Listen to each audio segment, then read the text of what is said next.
Hey, what is going on, guys? We are live here on another Console Kids podcast. In this episode, we're going to be talking about your favorite subject, the Star Wars XL cabinet. Could it be true? That's what we're going to be talking about tonight. Come on, we're going to be talking about the possibility of Arcade1up coming out with the new Star Wars cabinet. But before we jump right into that, we have to do a little bit of housekeeping. We're going to be doing a giveaway on... Yes, that's right, a giveaway on an OLED Switch. Now, this is possible because of the awesomeness of CastleMania Games. He reached out to me. He's a buddy that I met at a couple conferences, and we've worked together on a couple projects, and he's like, dude, you are so close to 10,000 subscribers. I'm going to help motivate some people to hit that red button, and I'm like, hey, that's cool. Like, you're going to give away free things to my followers? Sounds good. Let's do it. So here's the deal. Go down, scroll down, see that subscribe button. Are you subscribed to it? Hit that red button if you're not. I know there's a lot of people that watch this content. If you've seen me multiple times, but you never hit the subscribe button, you're already like in the algorithm. You might as well just hit that subscribe button, all right? Also, go over to the link. It's going to be in the description. You could win this. Click on it and fill out the form. So there's multiple ways to enter, and we'll be giving that away hopefully in the next 28 days or so. I think I'm getting closer to hit that 10,000 subscribers. And don't forget to check out CastleMania Games. The guy is a really cool guy. He'll treat you right. He has a lot of modding equipment that's out there to be able to mod your different consoles and different... I mean, you can buy movies from him. You can buy Switch games. He's got a variety of content. So... to get going in this, I brought in my buddy, Michael B, the Game Genie. Let's give it up for Michael B. All right. All right. I love that air horn. That's my favorite thing in the world now. I can't do a show without it from now on. Right. All right, so Michael B is here. We're going to be talking about the Star Wars cabinet. But before we get into that, we're going to talk about how this all kind of started. And to do that, no better way to rip off another content creator's content, because I guess that's what we do now.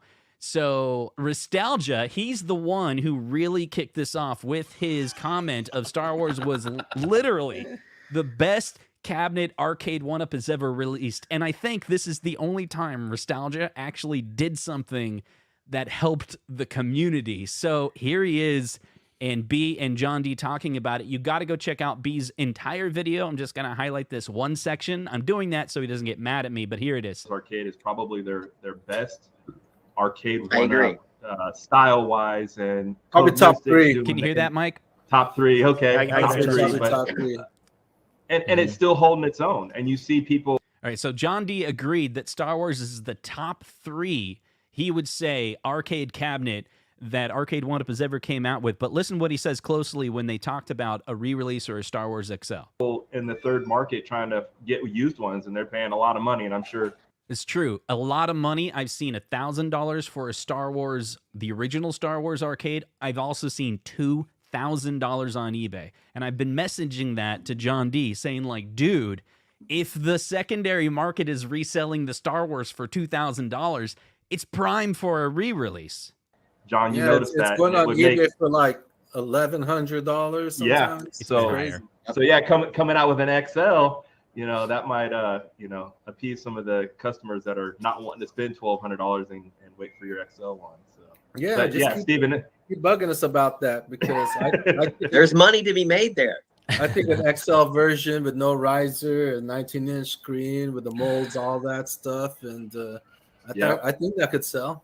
Oh, he thinks I think I would have bought it all. All right, so you got to go check out the rest of B's video. The link will be in the description, but we're going to be discussing it tonight. We're going to have hopefully some other guests, if they're still friends with me, coming on the show. And I've heard that maybe John D is... I sent him a link because he's been doing this thing where he interrupts the streams because he wants to talk about an agenda that he has. An agenda, that's a wrong word. A charity event that's happening July 9th. You want to make sure you know about that if you want to get some deep, deep discounts. And it's funny. We've recently heard some new numbers, which are lower than the numbers that we heard before. And then we've seen some titles that are actually more exciting than the titles that we've seen before. It's like John has been holding back over the last month or so. And he's kind of telling some of the influencers, like, this is what's coming out July 9th. It's probably going to be the biggest deal that Arcade1up has ever done. I just hope they have enough. Yeah. And they can't say the titles because, and I wonder if they're going to do something for that July 9th event where they say you can only buy one or limited two or something.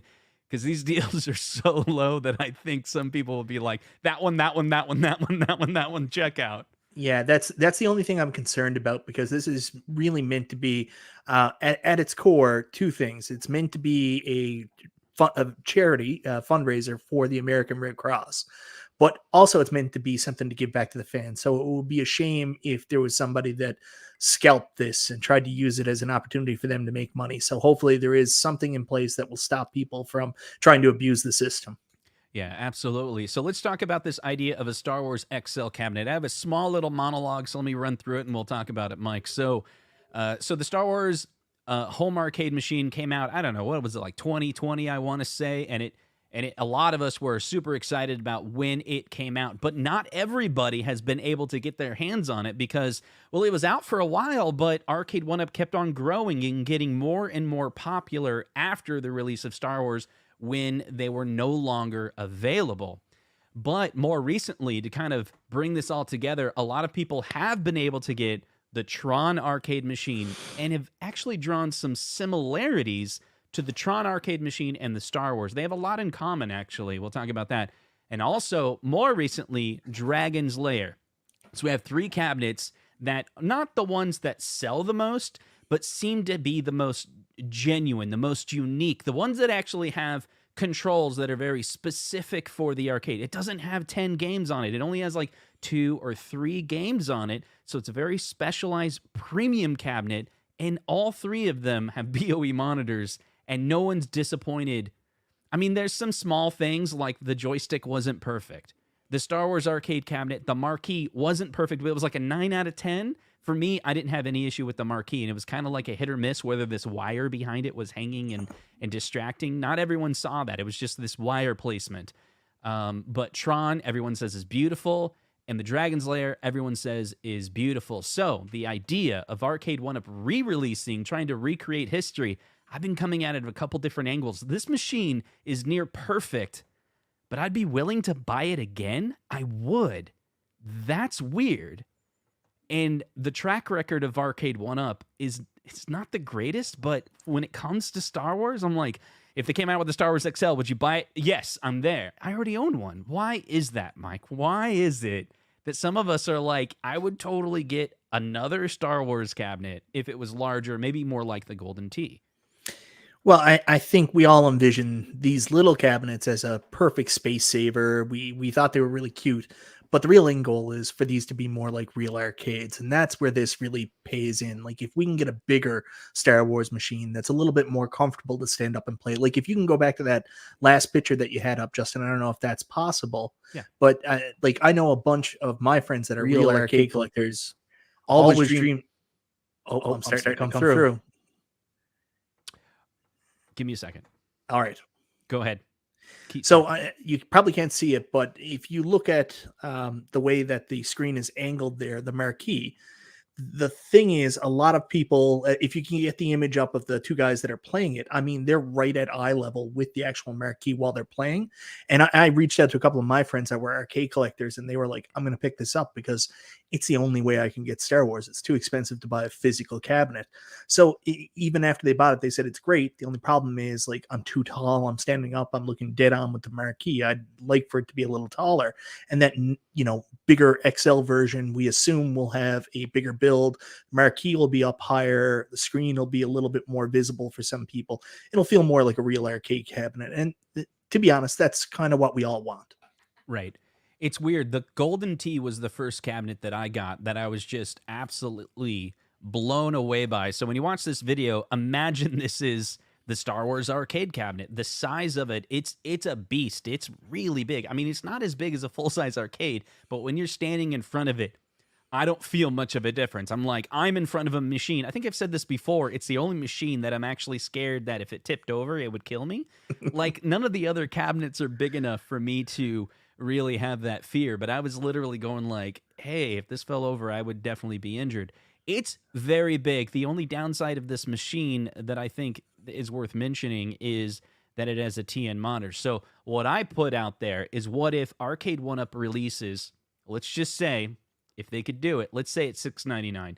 That is a fair price that they have an XL cabinet already on the market for $699. Maybe it'll be more, but imagine it was this cabinet with the quality of, say, the Mortal Kombat marquee. Okay, so you take the Mortal Kombat marquee. If you guys seen reviews of the Mortal Kombat, the marquee looks beautiful. I have never seen a picture of the Mortal Kombat marquee looking bad. I haven't seen it in real life, but it's just like, and everyone says it looks this good in person. So imagine they had that higher quality marquee, a 19-inch screen, and for this one, maybe they would have to charge a little bit more because it would be a BOE. It's got to be. Like, you can't do a TN monitor on the Star Wars because the black levels, right? Like, well, I mean, they did it with the Atari Centipede Legacy cabinet, and I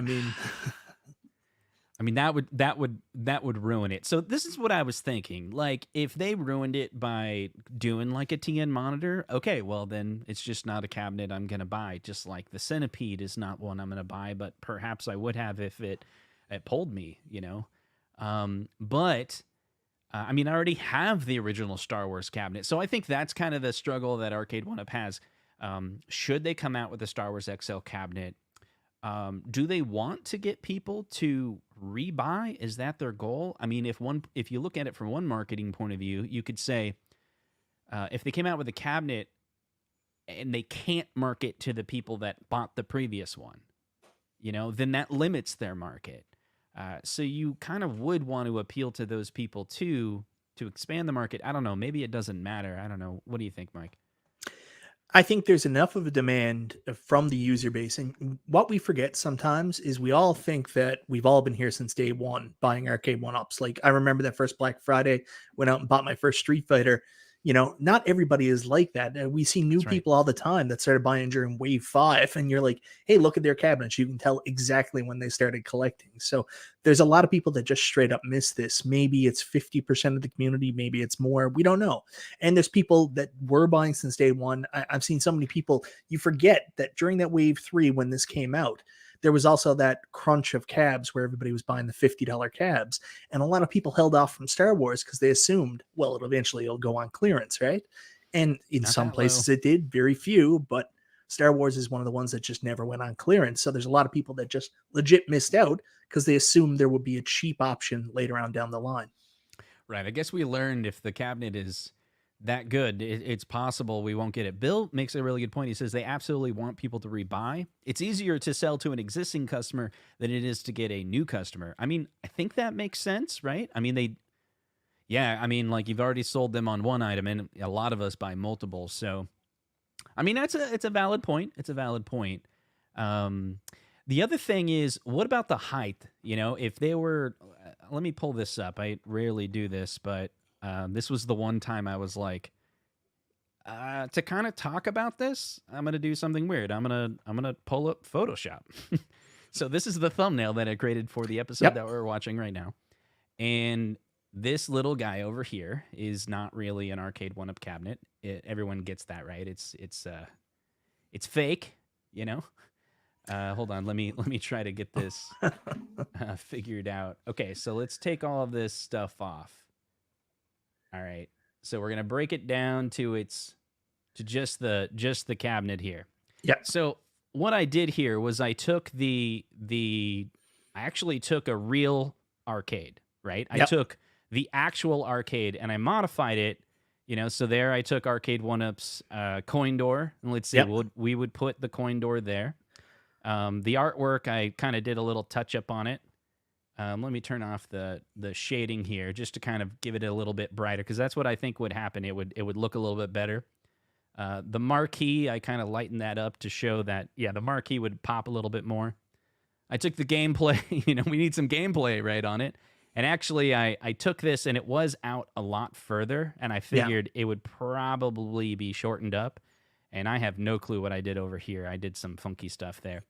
But just to give you an idea, when I was thinking of what an XL would look like, I basically thought it would look more like the original cabinet, but they would have to I also did this. I took the, I copied the door and, you know, the little key part and put it over there. So if it was long enough, they would probably have to do two of those, but I don't know if it'd be long enough because it'd be maybe slightly a little shorter. But But my point is this: if you're going to take an Arcade1up cabinet or an original cabinet and kind of make it look more like an Arcade1up, and I kind of put it in the corner there to kind of hide the size of the width of the cabinet, because I think it wouldn't be as deep, right? It wouldn't be as deep.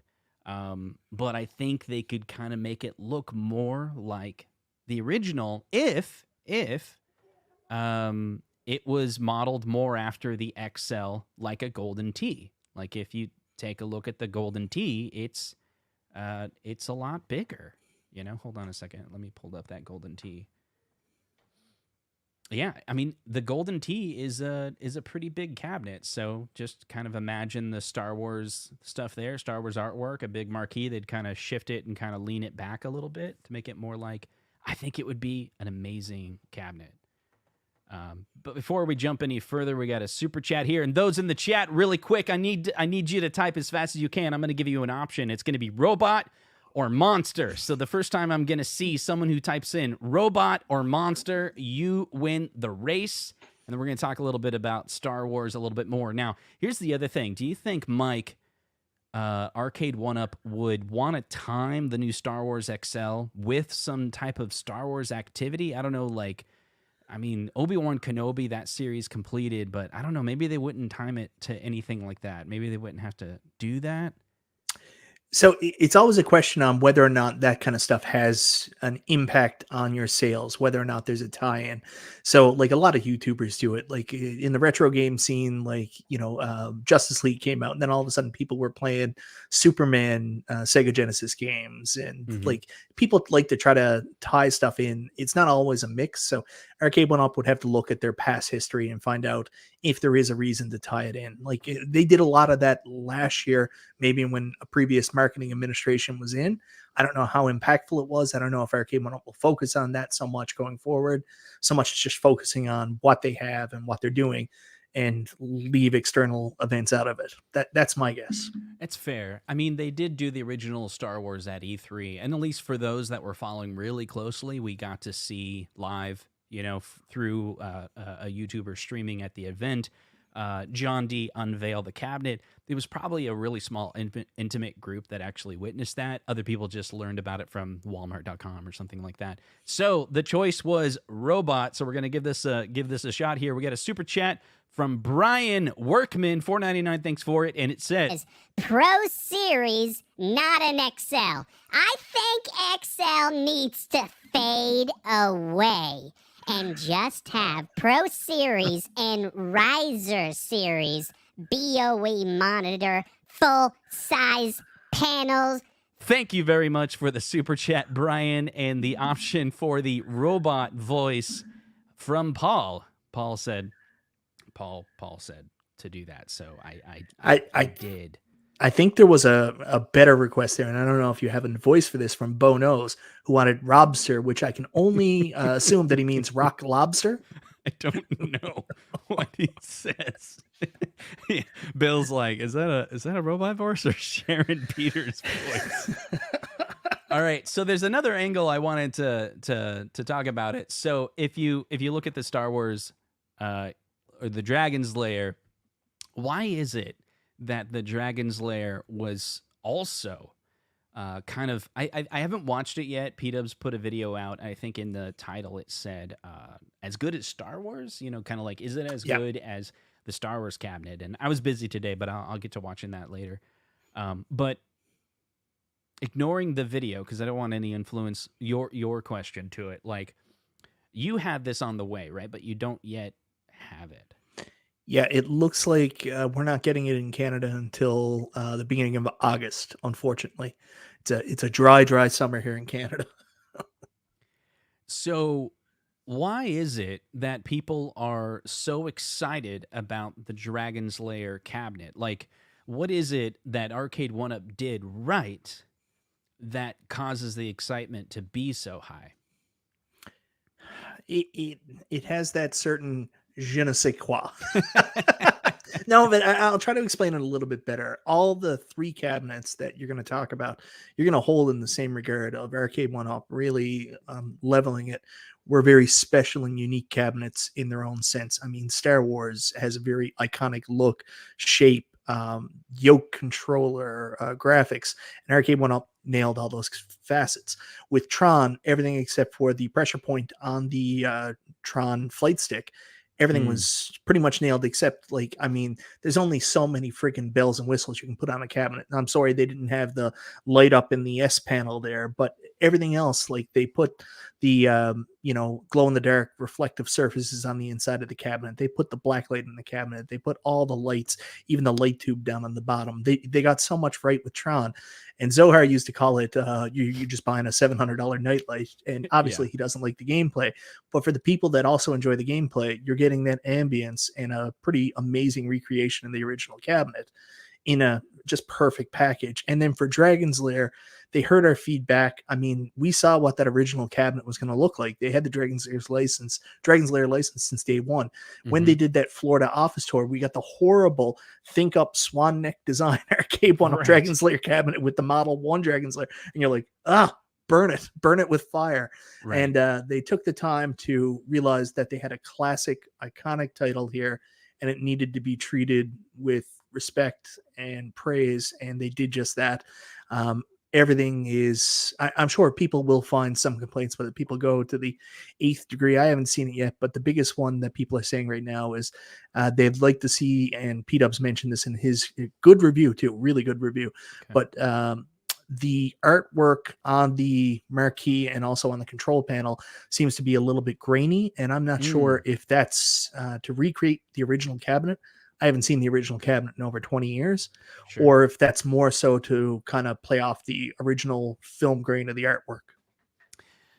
Yeah, it's hard to say. I kind of noticed that on Golden Tee, the artwork had a little bit of graininess to it. Like the quality of the print looked good, but it was like the Photoshop DPI was low or something like that, or it's like the source image was just not a high quality, like as high as the print could potentially do. And I just don't know. I don't know if they just go that far. I know the artwork on Star Wars is pretty good. Like that, it's excellent. Yeah, just absolutely excellent. And it's probably because Disney LucasArts was like, oh yeah, we can get you.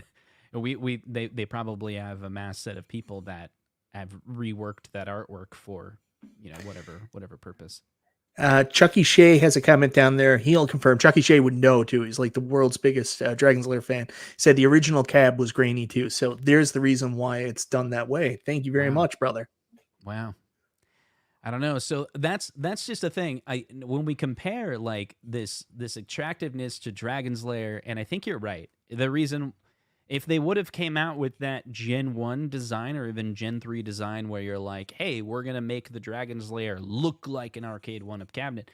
I mean, you look at this, it's an Arcade1up cabinet mainly because it's a riser.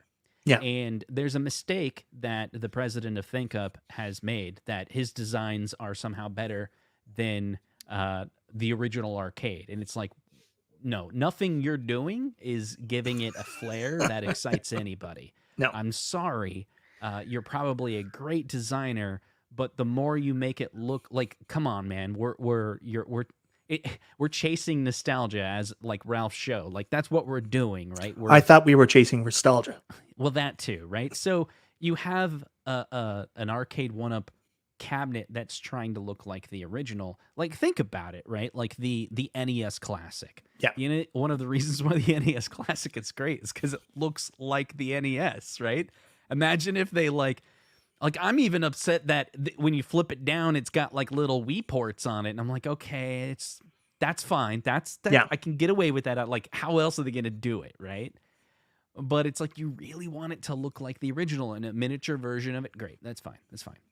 But with an arcade cabinet, and so coming back to it, I think this is why there's actually some excitement for people for a re-release, and going back to that Photoshop. I think you wouldn't put the titles on the front. No. You would put a coin door, because there wasn't titles on the original arcade. There was a coin door. And the new Pro line is supposed to have it where, they probably won't make it where you can actually put coins in it. But they said they're going to make it on the Pro line where when you can press that button and it inserts a coin, right? Or adds a credit or starts the gameplay. So I think that is more like the original. And then we've seen some mods, like the mods from if you watch that video from B, what he's talking about is this guy did this mod where to make it look more like the original. And if you take a look at what the original looked like, again, this artwork was from the original that I modified to kind of like make it a little bit more Arcade1up-y. It kind of has this like, I don't know, waterfall wrap, but we don't really have that on the other one. But if they're going to redo it in an XL or Pro line, I think they need to take the time and get it right. And I think that's actually what they did on Tron. And it's what they actually did on Dragon's Lair. They took the time, the product development time, to make it more like the original. They showed the community what the designs would be, and they were like, let us go back to the drawing board. We're not going to do that phone thing. What do you think? Yeah, I completely agree. And I think they will go to the highest level they can go to recreate the original. But we still have to be mindful that certain compromises have to be made because this thing has to be flat packed. And I think people forget that sometimes. They're like, why didn't you do a waterfall marquee, a waterfall control panel? Couldn't fit it in the box. Yeah. So down in the chat, we're here live. I want to hear what you have to say about that. Do you own a Star Wars cabinet? And would you buy another one? So give us your answer on that, and then we'll review that, and we'll start asking the audience why. But give us that first feedback of, do you already own the Star Wars cabinet, and would you buy an XL version or a Pro? Like, I don't know, the Pro and XL, the lines are probably getting blurred. I think they're probably going to market Pro towards that fighter cabinets. Like, it's going to have Sanwa controls or something like that, or some... or HAP, I think it's HAP controls, right? So they call like it a Pro line, but with Star Wars, well, it's just their yoke, right? So do you call that a Pro or what? So we got some people.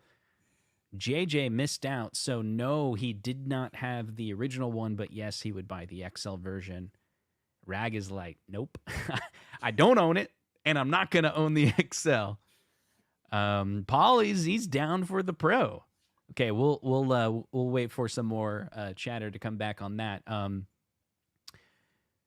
Star Wars is also an interesting IP because Disney has been, they bought out Star Wars for what, $4 billion, or Lucasfilms in general, and then they came out with the trilogy, and then they came out with Disney Plus series, which is doing very well out of all the content that Disney Plus puts out. The recent Obi-Wan has the highest numbers.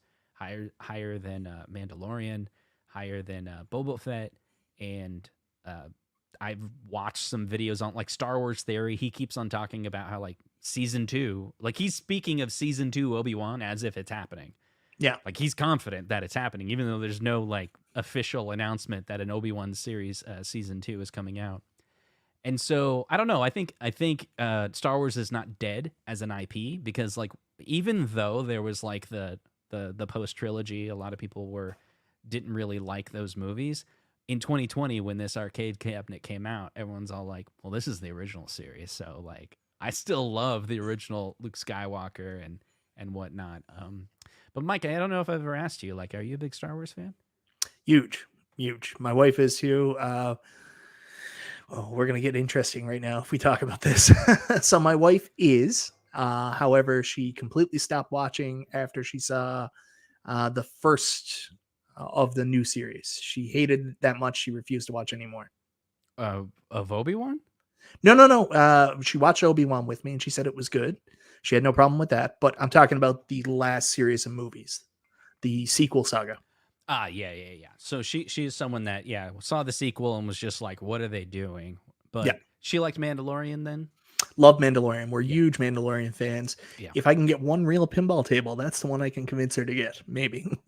That's funny because that's also on the list for me of like I think the Baby Yoda in the corner. Yeah. I mean, like they're in love with my daughter and my wife are in love with Baby Yoda more than me.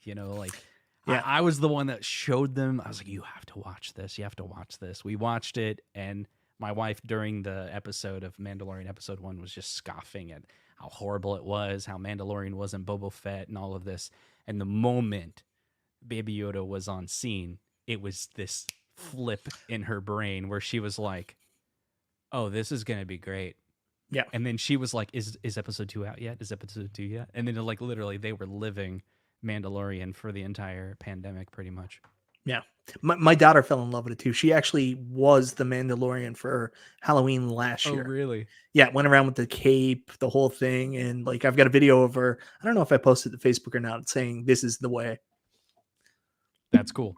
We got some more people coming in. Stevie B with yes and no being yes, he has the original, but he wouldn't buy the new one. See, there's more people that don't own the old one, but they would definitely buy the new one. And I wonder if they would also buy a re-release. You know, which one would they prefer? This one, he's Curtis, he's on the fence with it. You know, kind of depends. LOL God is like, yes, give me an XL, but Harold Miller is not really.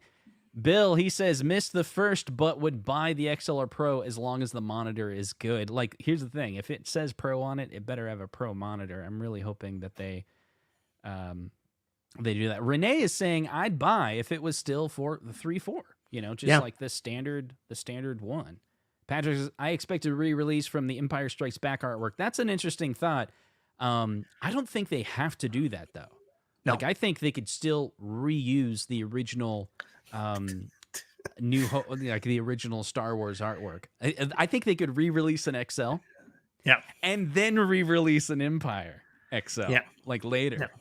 But the difference is so negligible. It was basically a conversion kit for Star Wars to The Empire Strikes Back. Right. If you want to really impress me, I want to see some Return of the Jedi cabs out there. Now, here's a question for the audience and for you, Mike. We'll start with you. If they come out with a new Star Wars cabinet, should they have a sit-down version, or should it just be the stand-up version? Give me your thoughts in the chat. I don't think Arcade1up can do a sit-down cab until they figure out a way to make it bigger than what they're currently making. They've already tried the experiment with the stool with Outrun and with the Star Wars sit-down, and I think that's not it. I don't know the best way to say it. It's a little uncomfortable. The cab's a little bit too short. It doesn't really fit in with the rest of your arcade. They've got to revisit that and come up with a different way to do it. Stool's a good option for Star Wars. I mean, any cab you get, you can play on a stool. You're pretty comfortable, but I'm going to jump over to the racing cabs now. People like me with little legs have a hard time reaching their legs down from the stool to the pedals. So, oh man, yeah, I never bought a sit-down version of any of their cabinets. I'm not saying I won't in the future, because I don't know, maybe there would be like this big discount on a cabinet that like would persuade me to buy the sit-down version. I don't know, maybe. Rafi with the nobody wants the Empire Strike Back artwork version. Hold on. Nobody wants Empire Strikes Back artwork version. Nobody. Sorry, I won't annoy people with that. Okay, so we're starting to, the seat they have are too small and junk.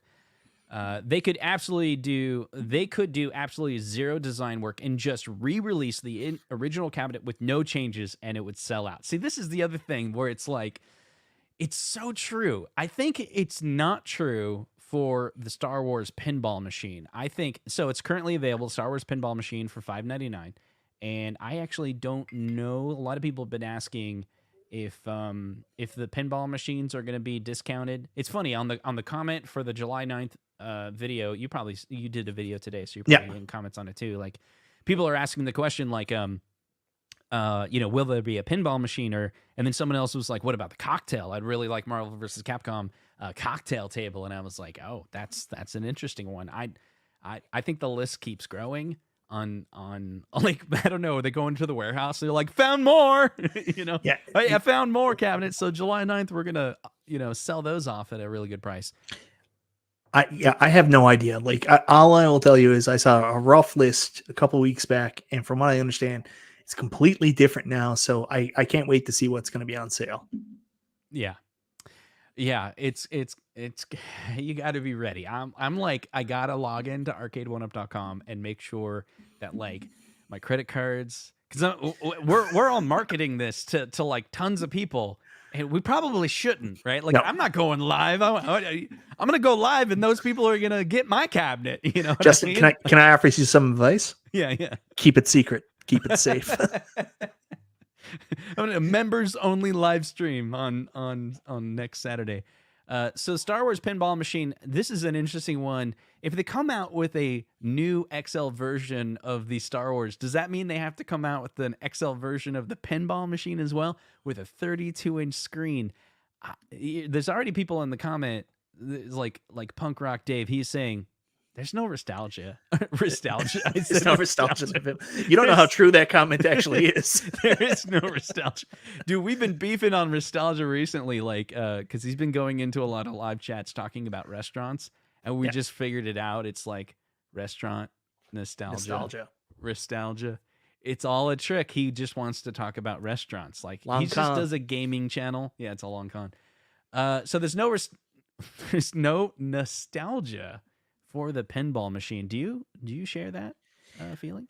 Yeah, I kind of agree with that. Like, when these were originally announced, I went on an absolute tirade about how it didn't really fit Arcade1up's model because they're marketing nostalgia. Attack from Mars and the Williams games, absolutely, those were real pinballs. Those were something. But the Marvel games and the Star Wars games just didn't have that same appeal because these are all video game pinballs. Now, at the same time, I've owned them all. I play them, and they're all awesome, and they were fun to have in the arcade. But at the end of the day, when I decided to sell some of them, guess which ones I sold? Marvel and Star Wars. Yeah, he had to see. I have not yet played the Williams pinball machine. I've been thinking about side loading the other tables on my Star Wars, and I don't know. But, Kong's Russ, he's saying it's McDonald's is greater than Burger King. That's because Kong's had Burger King yesterday. Nostalgia has so much influence, I'm telling you. He's like an influencer of influencers. He got me to, get Five Guys yesterday, and he got B to get Burger King yesterday. I think, did B get a Whopper? It's crazy. If you got to get a Whopper with cheese, and Burger King aren't Burger King anymore. You got to make sure to ask to specifically have your meat flame broiled because they have warmers now. And half the time, yeah. This is a little Burger King secret here, huh? Yeah, this is the hook, right? Because half the time you go in, you're supposed to get this flame broiled patty, but they're pulling it out of the warmers, kind of like McDonald's has. So unless you ask for it, like a fresh, cooked flame broiled patty. So my wife taught me that 20 years ago. She's like, okay, we got married, we get together, and she's like, I don't like onions. And I'm like, okay. She's like, so you shouldn't have onions because I don't like onions. And I'm like, why is that? She's like, I hate onions so much that if you smell like onions, then I'm not going to kiss you. I'm like, okay, so no more onions. And she's like, and when you go to Burger King or McDonald's and you ask for no onions, they have to cook it fresh. So win-win. And she's right. So for the last 20 years, whenever I go to a fast food restaurant, the burger is fresh. It hasn't been sitting there. I don't even know what a non-fresh burger tastes like. Speaking of Kongs R Us, here he is. What is going on? We jumped you right into the live stream. We're talking about this Star Wars. Let's get this going. Are you in for the Star Wars hype? I'm so hyped for the Star Wars XL. I'm so happy that we started the rumor directly on my channel with John D there. That's right. So we've already incepted this idea into a representative of Arcade1up that says this could work. So I thought I'd just join in because I'm at a family function, but I had a minute to just sneak away. And my daughter still has these earrings on me. So I'm just really embracing that bad boy of home arcade moniker that Michael B has so granted to me. But thanks for having me on. So what'd you think, Kong, if you have a minute, when John D said yeah, he believes Star Wars is one of the top 3 cabinets. He's probably from numbers and marketing, right? Like how many they sold. Top 3 cabinet. And he thinks that an XL will sell. Do you think he was serious? He's just playing with us? What's going on? Yeah, I mean, one of the things that you can check that market demand is the aftermarket sale prices when something goes out of stock. And so when he said he legit did research on eBay that cabs are selling for over $1,000. And with that simple demand, they know that if they re-release it, there would still be a demand for it. So I think that is a huge indicator that they know that if they did a re-release or some form of another version of it, that it would sell. So I was just excited to hear him talking about it. We've been going through the rumor mill, but it came straight from him that they're considering it. And he's definitely one to do pulse checks with the community. And so it was just nice to hear him talking about it. So I'm excited for the hype.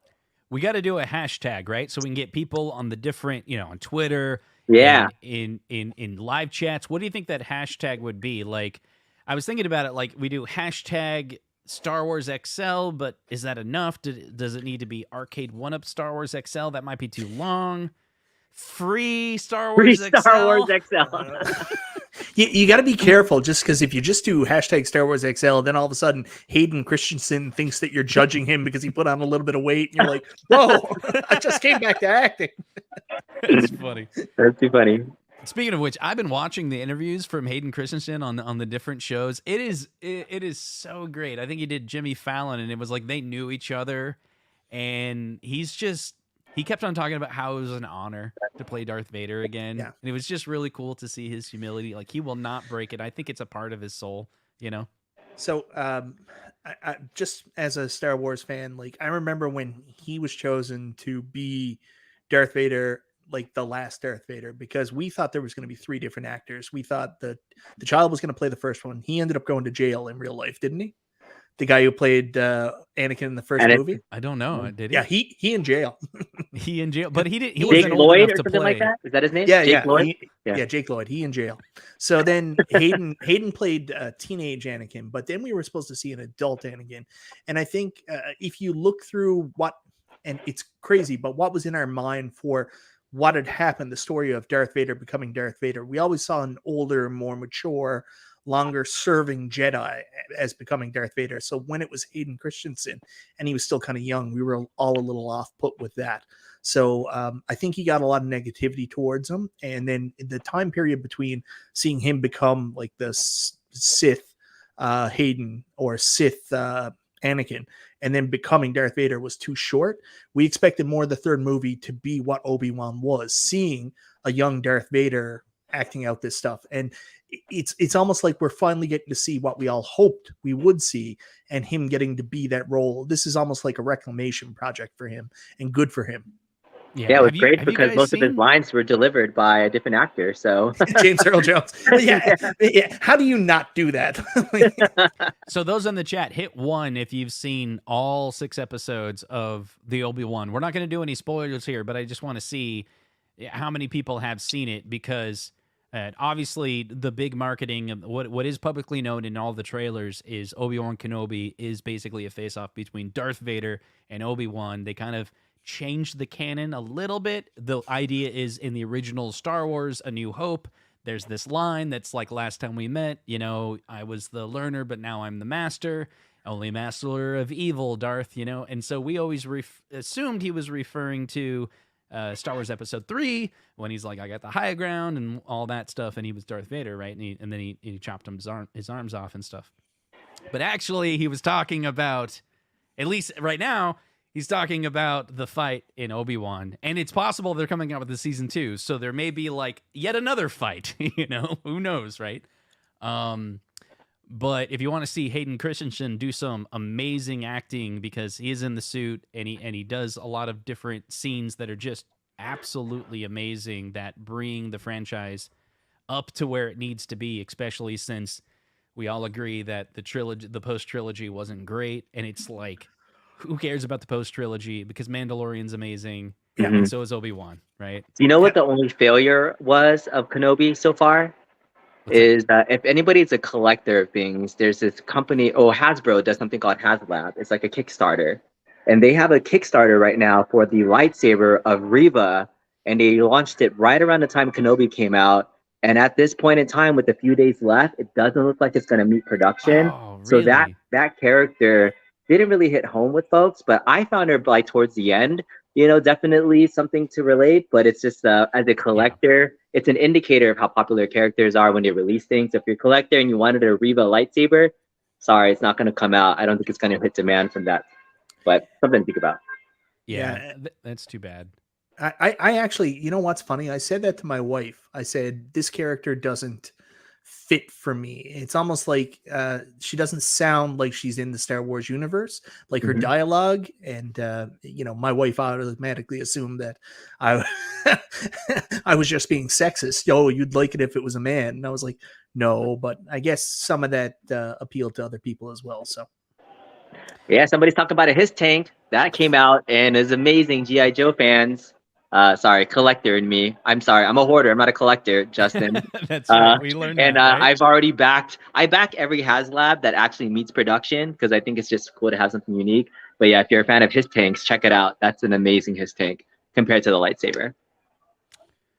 That's very cool. So, B, final thoughts for you, because I know you probably got to go, but we got to, you can stay as long as you want, by the way, but I appreciate having me. Get at least one more thought out of you. Tron, you own Tron. I do. Dragon's Lair, you own Dragon's Lair. I do. But I think you own Star Wars as well, right? I do. Would you buy another Star Wars if it was an XL? Not the content creator, but the collector in you. That's a really tough one for folks that already have it. Is it going to be enough to upgrade? The cool thing that with John on the show, this spurred the conversation because I had a modder that had done some more accurate bezels and just some of the extras that come with the original arcade. So if they're able to replicate some of that additional look of the arcade with the bezel in some form or another, I think that would be really hard to do.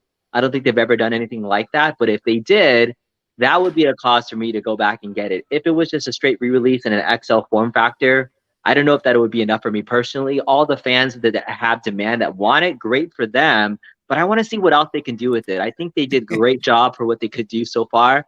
But seeing the modding possibilities, I would love to see some extra bezel art if they did a re-release for me to get it again. Can I chime in with the honesty report here? So this is the honesty report. Will B Kong buy the Star Wars XL cabinet? Yes, because he'd be stupid not to. Because you know what's going to happen? He's going to buy that and he's going to be like, guess what, guys? I can mod it. Give me all your money.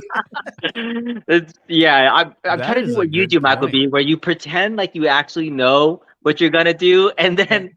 Or actually that there is a choice. There is a choice, people. But in our situations, there was never a choice. There was only the guaranteed purchase that you were going to get MK30th, that I would absolutely buy another Star Wars if it came out. I would try to convince myself I didn't need it. But yeah, I think I would. Well, we're not Siths here, B Kong. You are. You've already incepted into me. You already called out my BS. Thank you, Michael B, for making me feel terrible about my response. The non-honesty in me. All right, so let's give it up for Sir Sega saying that Kongs, I worked on Obi-Wan.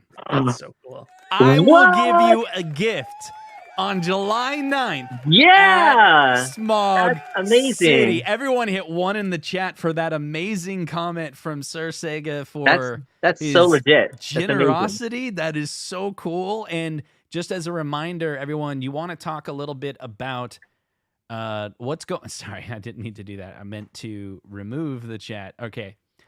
Kongs, you want to talk a little bit about this event coming out on July 9th? I've been telling people they definitely got to subscribe to Kongs because you're going to have more details on July 9th. You're going to be live there. You're going to be physically there, right? We're going to do so much that day. I was just really happy and honored that, one, that they have a warehouse locally, that they have enough stock to do an event like this.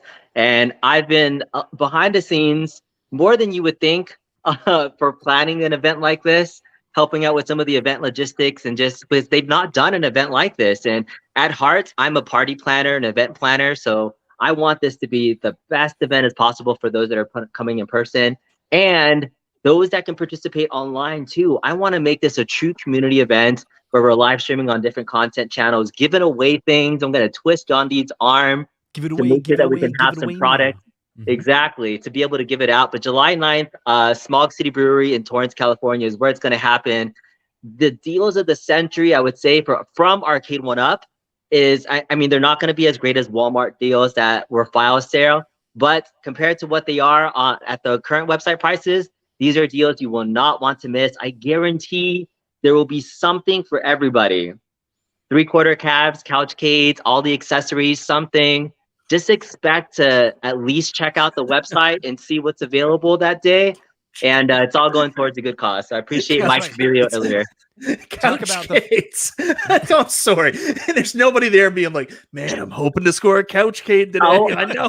Hey, if you see the price point on the Couchcade, it might Maybe, convince that's you to true. get one. So you never know. If you That's didn't right. want to try the product out at full price, this might be the time to try out that product because it's going to be a price point that you really, really, really like. And talk about the cause for a second. That's something near and dear to you, right? Oh yeah, I appreciate that. So the cause that we're supporting is the American Red Cross. It's an organization near and dear to me. But you know, the Red Cross, if you didn't know, its a big mission is humanitarian relief for disasters and emergencies. So, like, little known fact: if anybody's house burns down in the middle of the night, everybody thinks about the firefighters that actually help respond. But after the firefighters leave, who's helping out the families that are sitting on the curb? Normally, it's Red Cross volunteers, a disaster action team of volunteers will go and support those clients after a disaster and put them up in a hotel for the night, give them those immediate needs to be able to get back on their feet. And when there's major disasters, that's when we open up mass shelters and things. So anytime there's a disaster, you can really count on the Red Cross to be there in a community. So it's just one of those like mission moments where, you know, all of these proceeds will be supporting that relief effort. There's many other things the Red Cross does, but I just wanted to share that story that if you've ever been touched by, you know, somebody lending a hand after disaster, whether it's Red Cross or all the other partners, this is actually going to an amazing cause. So I appreciate Arcade1up partnering on the back end, 5% of each of the sales. I think that's kind of the final details. We'll be going there. I'm going to hopefully find some additional ways for folks to give back if they don't want to make that deal a purchase. We'll see if we can get creative, but maybe we could do this again and then support Michael B's charity. So let's just keep it going. I just love the concept of make a purchase, feel good about it, support any particular cause. We do a fire sale at the brick or something like that. Yeah, right. That's right. And B, this is going to be available only in person. Is that right? So you'll only be able to take advantage of these deals if you're in I know, LA, you right? know. You're setting me up, Justin. But Of Justin course. and Mike talked about this. But at some point in the event, people have asked me, I don't know exactly when, but I've talked to the marketing folks and they have the ability to turn and flip a switch and select product on site will also be available near the price point that's available in person. So if something is like, you know, 50% off in person, there's going to be even limited quantity in stock on site. There might be more inventory online available to the masses beyond what they can carry to the venue itself. So just think about that. The online folks will have just as much opportunity to grab some of these. I think just to make it feel a little bit more exclusive, they're going to let the folks on site have a little bit of first dibs at both the on-site inventory and maybe even first dibs at purchasing online. And then after that, it will be open to the general public. We will do a countdown. We'll get some exact timing for it, hoping to nail down some of those details, but expect a few hours into the event. I just can't give you the exact time for it, but it's exciting that the whole country and the world could potentially participate. I'm trying to knock down those logistics if even folks in Canada could participate and really take advantage of those sales. Well, they can. There shouldn't be a problem for that. They would just have to get hit on shipping and duty. That's the only thing, right? But they'd still save money on the purchase price, right? Yeah. If you guys order direct from Arcade1up, yeah. B, this is more than just a sale too. Like there's going to be other stuff happening at this event, more than just food truck. I'd come for the food truck alone, you know me. But there is going to be more stuff happening too. We might see some unreleased cabinets. Maybe there might be some cabinets on site for people to demo as well. Yeah, there's going to be at least 20 demo cabs for people to play. So these are existing cabs. Weird. So Arcade1up just shipped 20 NBA jams in. That's so weird. They did that Shaq event. So I'm sure those cabs all built are sitting in a warehouse somewhere in Los Angeles. So I think they're going to be bringing back some of that stock. But John did mention that he hopes to bring out an unreleased cab there. Wow. I don't think I've seen any confirmation on exactly what it's going to be, but he wants to, and he'll be there on site. I hope we can make it work. I bet it's just a matter of logistics. If they can get that particular inventory, whatever he's been teasing. I think on my show, he said it's a same game in a different form factor or something to that effect, or same game list or something that was just counter cake for sure. 100%. something just to give a tease for the folks that are there. So you can imagine, early on when we're setting up, I'll throw up some teasers. I just want to try to keep the community as engaged as much as possible throughout the day. But we'll be there pretty early. I'll probably be there around 7-8 o'clock, just starting that setup. And it's going to be a fun day. I just can't wait to do this community event with not only just the folks in site, but everybody around the world. So it'll be pretty fun to join in. All right. So July 9th, starting, correct? 12 p.m. Pacific Standard Pacific time, right? Yep. Until 8 p.m. Hit 1 in the chat if you're able to be there because you live in that Torrance neighborhood. Ralphie's going to be there. There it is. Ralphie said he's going to be there. A couple of the people I've seen comments of people saying that they're going to be there because they live in the area. Sir Sega, he's like, I'll see you there. It'd be really cool to hang out with some fans of Arcade1up as well. No, Zohar, you're free to come. Everyone knows that you're free to come. Come on. The event is open to the public, so anybody can go out there as long as everybody's there to have a good time and not, really cause any particular trouble for John. I think if there's an angry fan, I only worry about him because he's going to be drinking all day, quote unquote. Then people might be coming up to him and really saying, I really want that Q*bert cabinet. So we might have to have a volunteer following John around just to make sure that he's safe and not committing to things he doesn't want to commit to. So I know P-Dub is going to stick a Q*bert fan on him.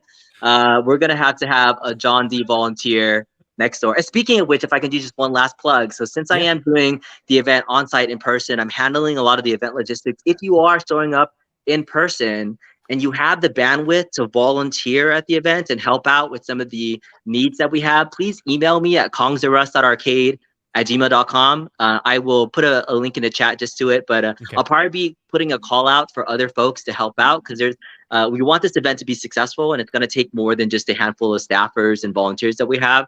So definitely looking for support. I think Ralphie reached out wanting to volunteer. And if you volunteer in the morning, you might potentially get first dibs at things. So a little bit of incentive if you're willing. But as a volunteer manager myself, I appreciate those that are putting their time in to help out. So Jerry Dunlop already has agreed to volunteer. Dominic Page, Bobby Vu is already committed, but we need more folks throughout the entire day. So just my plug for volunteers. If you're coming, reach out to me, let me know. Happy to slot you into a slot. I'd be happy to come work security if somebody paid my airfare there. Come on down. If we make the next event for your charity, that means you have to fly out, right? So I don't know if I can swing a $6,000 plane ticket with my board of directors. A few thousand just for you to get to the bigger area of Canada, right? Yeah, that's right. That's right. Yeah, that's fun. So have any cabinets been announced yet? I'm wondering, in reference to once, I don't think we're going to get any announcements at this new event in July where we're going to get some steep discounts. And I think we can expect real... Oh, wait, Michael B's like... So he's actually saying, have any cabinets that are going to be on sale been announced yet? I think that's what he's asking.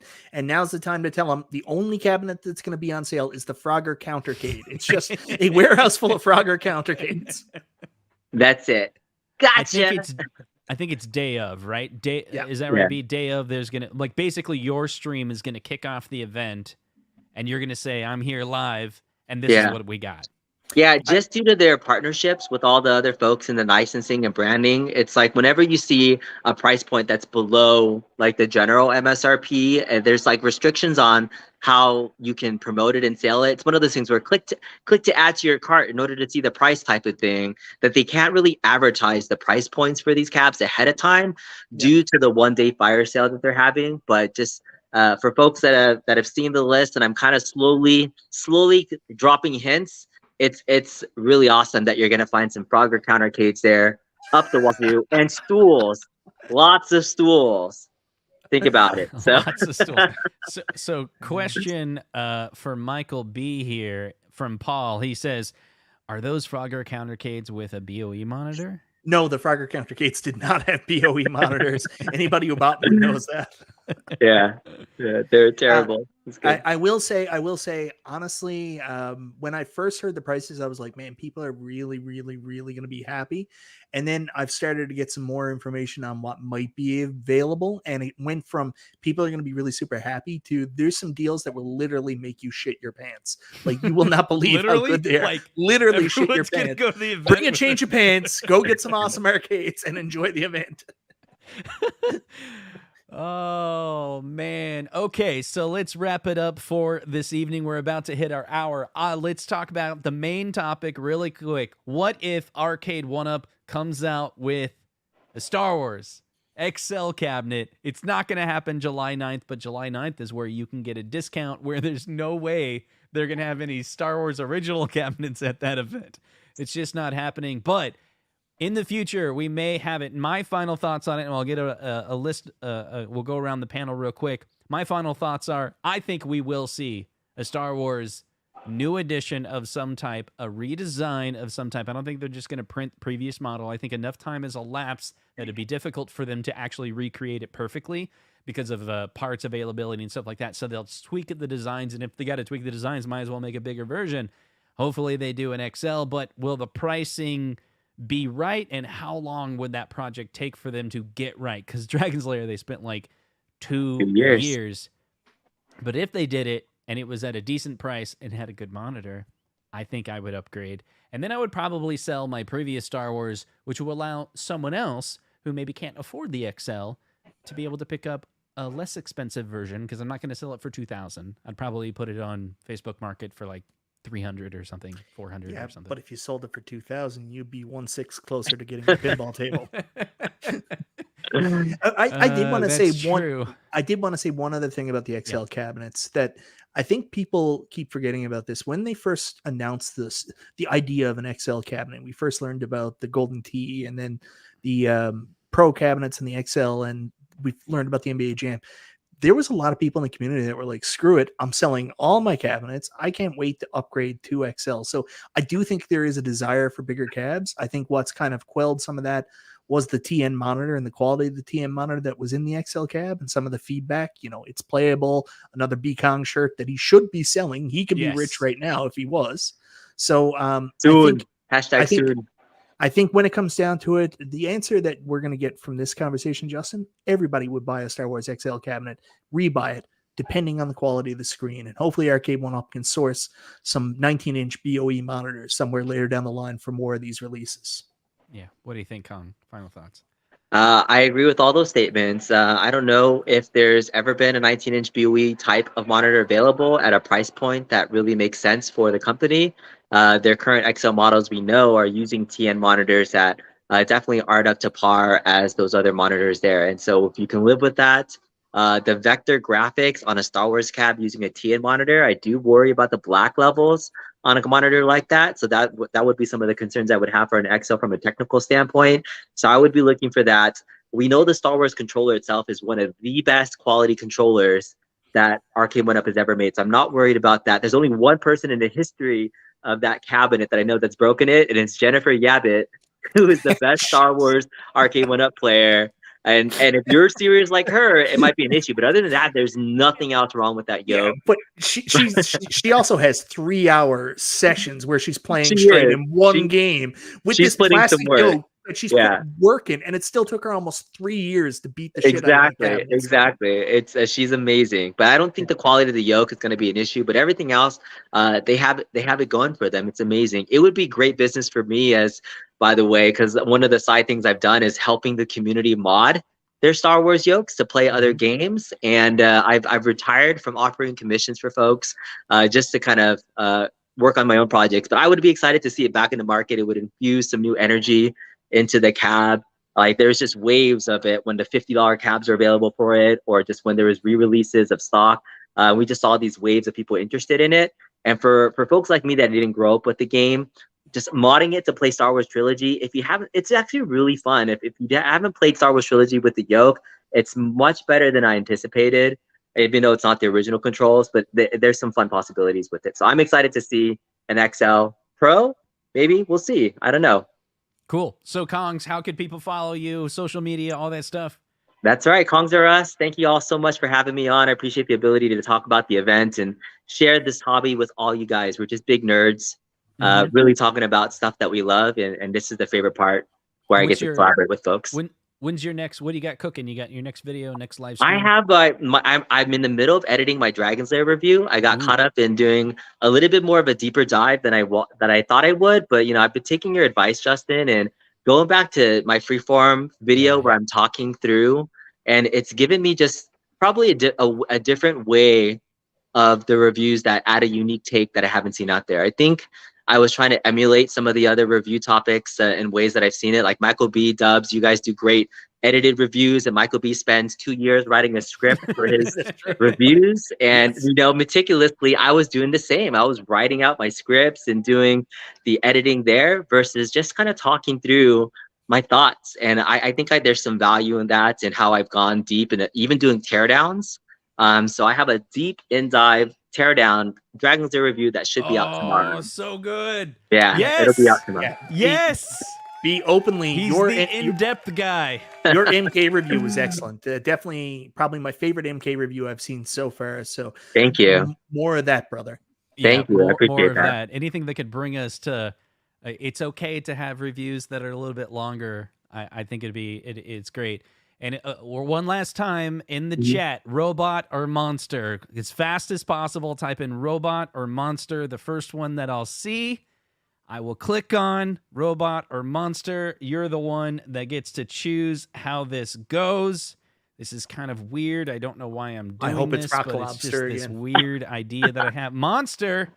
Oh no. It's monster. Okay, hold on a second. Let's do monster. And we have a super chat from Console Fanboy, and it reads, If I come, I'll bring my MK fight stick. Since I don't do Fightcade anymore, I'll give it away to someone free. Why not? all right, guys. Thank you guys so much for being guests on the show. I love you guys. Really appreciate all the content that you bring to the community, the positivity, and thank you so much for hanging out with me on this live show. Hit your subscribe button on these two dudes, and if you want, you can. There's going to be a link in the description. Just 1 second. You didn't ask where they can find me on social? Yeah, I just didn't care. Oh, that's Okay. nice. Hold on. But if No. if you wanted to find me on social, it's on Twitter. It's at Mike B Game Genie or at Sharon Peters. One or the other. You can find me there. Confirmed. The conspiracy Confirmed. is here. All right. Hold on. Wrong one. I got to do this one. The best comment of the night. That's the conspiracy theory that everybody wanted to get answered from. So there you have it, folks. Michael B. the Game Genie Confessions. Another Game Genie Confessions. You weren't expecting that one. Yeah, JJ. Hold on. Let me read this real quick. It says, give me 1 second. It says, Don't ever do those voices again. I promise I won't. I promise I won't. I did figure out who Sharon Peters is, by the way, and I'm ready to announce to everyone who it is. All right. You ready? Yep. Sharon Peters is Sharon Peters. There we go. Wait, that's really dumb. That didn't work. There it is. Sharon Peters is Sharon Peters. It's a unique individual that is making unique content on Twitter, and we don't know who that person is. It's just Sharon Peters. That loves sharing Peters. So That's right. That's all it is. And that's all it is. We got one more super chat. And all of these voices are giving everyone crickets. That's a really dumb sound. I'm sorry. Okay, so I'm just going to do this one. Ralphie says, Kongs, I officially would like to put myself on the top of the list on Saturday. What I'm great. trying to say is I would really like to volunteer on Saturday, and I gave this fool $5 to let you know.